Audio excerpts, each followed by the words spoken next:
Battle Axe is a top-down arcade hack-and-slash about some warriors going to slay an evil sorceress and free their kingdom from her evil designs. The usual. What they don't tell you, though, is that you don't want to do that. You instead want to navigate yourself immediately to the Infinite Mode option and select that. If you can't tell, we're going to be mostly talking about Infinite Mode in this video. Let's start with the basics. Battle Axe has a fairly simplistic combat system. You've got a melee attack, a ranged attack, and a cooldown move. That's it. You can move in 8 directions and attack in those 8 directions to fend off the encroaching horde of enemies.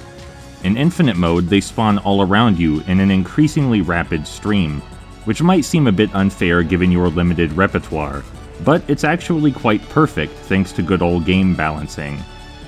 You see, when you hit enemies in Battle Axe, almost all of them get instantly stunned, with very few exceptions.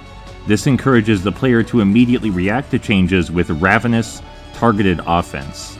The best way to stop an enemy from mowing you down is to mow them down as speedily as possible. When you factor in the cooldown attack, which briefly makes the player invincible and can be used quite frequently, you'll find yourself more than a match for any foe. And because the game's so simplistic, each enemy type that drops in changes the face of the battlefield entirely. Any new addition to a recipe with such basic ingredients becomes scary, imposing, and immediately engaging. You might have got the basic grunts down, but a single ranged enemy dropping in suddenly blows the flow of battle in an entirely new direction. The more you play, the more varied the enemies get, and the more swiftly they drop in, forcing the player to switch focus in perfect poetic synergy with the game, or else die in beautiful flames. What appears chaotic to an observer is perfectly controlled in practice. The combat isn't all the game has in store either, though it is the most pleasing aspect. In Infinite Mode, exploration is also a consideration. The goal of the mode is to find all the innocent civilians in a level and collect them, opening the portal to the next location. The catch, of course, is that each level is a randomly generated maze, which gives Infinite Mode more variety and purpose than a simple arena. Exploration is further encouraged by the presence of gold coins and permanent upgrades.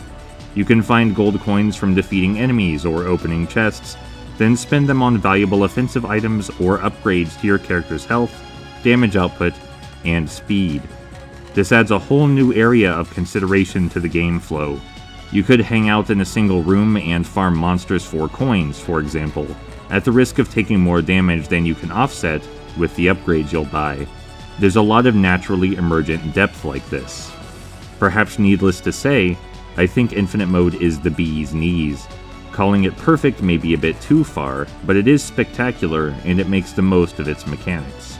The arcade mode, on the other hand, isn't so hot. I didn't grab much footage of it because I just didn't really want to play it. It's slower and ideally easier after you play a fair bit of Infinite Mode, but it comes with many downsides. Of what I played, the bosses are unimaginative and make poor use of the combat design. The enemies spawn in off-screen instead of on-screen where you can easily react to them, and there are so many cheap death traps that are just plain not present in Infinite Mode. All of that ironically obtrudes the heart of the mechanics, making the curated content worse to engage with than the randomly generated Infinite Mode. It's a strange situation to be in, but hey, when half your game is like really, really good, that's not so bad, is it?